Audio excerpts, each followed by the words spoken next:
ಮನಸ್ಸಿಗೆ ಮದವೇರಿದಾಗ ಸ್ಮಶಾನದಲ್ಲಿ ತಿರುಗಾಡಿ ಬರಬೇಕಂತೆ.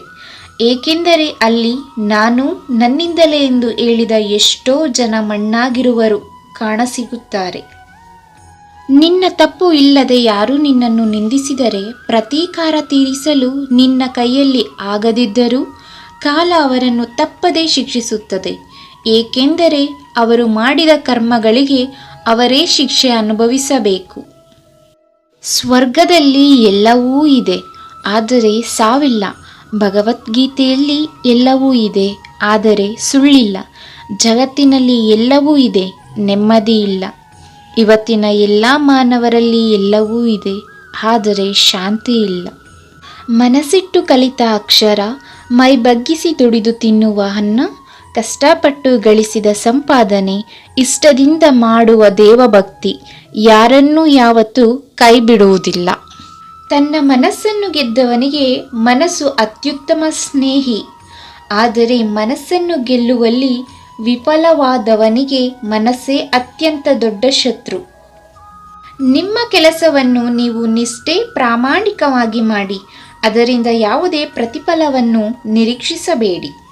ಸತ್ಯದ ದಾರಿಯಲ್ಲಿ ಹೋಗು. ನೀನು ನಡೆಯುವಾಗ ಪಾತಾಳಕ್ಕೆ ಬಿದ್ದರೂ ನಿನ್ನನ್ನು ಮೇಲೆತ್ತಲು ನಾನು ಬಂದೇ ಬರುತ್ತೇನೆ.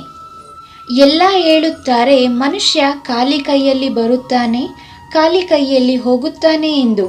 ಆದರೆ ಮನುಷ್ಯ ಬರುವಾಗ ಭಾಗ್ಯದ ಜೊತೆ ಬರುತ್ತಾನೆ, ಹೋಗುವಾಗ ಕರ್ಮದ ಫಲ ಕೊಂಡು ಹೋಗುತ್ತಾನೆ. ಎಲ್ಲರ ಜೊತೆಯಲ್ಲಿ ಇರು, ಎಲ್ಲರಂತೆ ನಗುತ್ತಾ ಇರು. ಅಷ್ಟು ಬಿಟ್ಟರೆ ಎಲ್ಲರೂ ನಮ್ಮವರೆಂದು ಹೆಮ್ಮೆ ಪಡಬೇಡ. ನಟನೆಯಿಂದ ಕೂಡಿದ ಮನುಷ್ಯನ ಪ್ರೇಮ ವಿಷಕ್ಕಿಂತ ಅಪಾಯಕಾರಿ ಎಂದು ಮರೆಯಬೇಡ. ನಿಮ್ಮ ಗುರಿಯನ್ನು ಸಾಧಿಸುವಲ್ಲಿ ನೀವು ವಿಫಲವಾದರೆ ತಂತ್ರವನ್ನು ಬದಲಿಸಿ, ಗುರಿಯನ್ನಲ್ಲ. ಬದುಕುವುದಕ್ಕಾಗಿ ದುಡಿಯುವುದು ಅನಿವಾರ್ಯ. ಹಾಗಂತ ಫಲದ ಮೇಲೆ ಕಣ್ಣಿಟ್ಟು ಕೆಲಸ ಮಾಡಿದರೆ ನಿರಾಸೆ ಹೆಚ್ಚು.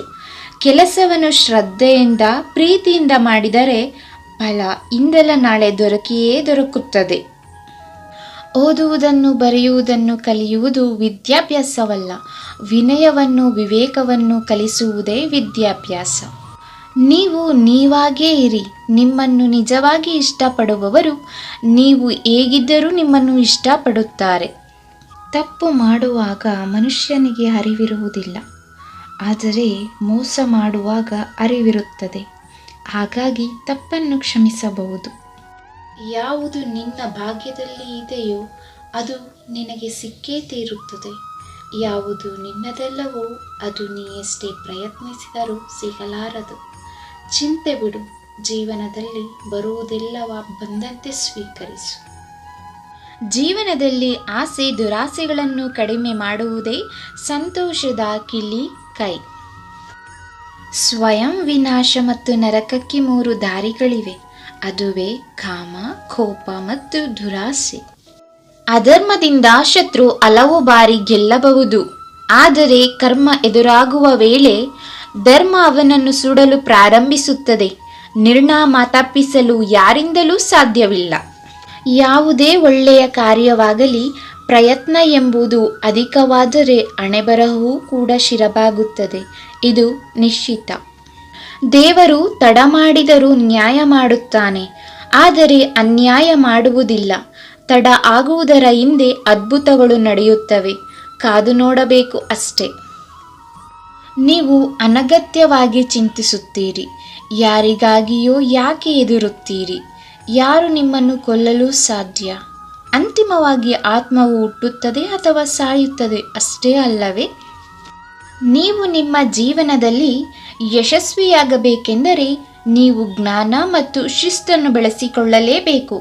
ಜ್ಞಾನ ಮತ್ತು ಶಿಸ್ತುಗಳು ನಿಮ್ಮನ್ನು ಅನವಶ್ಯಕ ಸಮಸ್ಯೆಗಳಿಂದ ರಕ್ಷಿಸುತ್ತವೆ. ಸಂತೋಷ ಎಂಬುದು ನಮ್ಮದೇ ಮನಸ್ಥಿತಿ ಆಗಿದೆ. ಅದು ಹೊರಗಿನ ಪ್ರಪಂಚದೊಂದಿಗೆ ಯಾವುದೇ ಸಂಬಂಧವನ್ನು ಹೊಂದಿಲ್ಲ.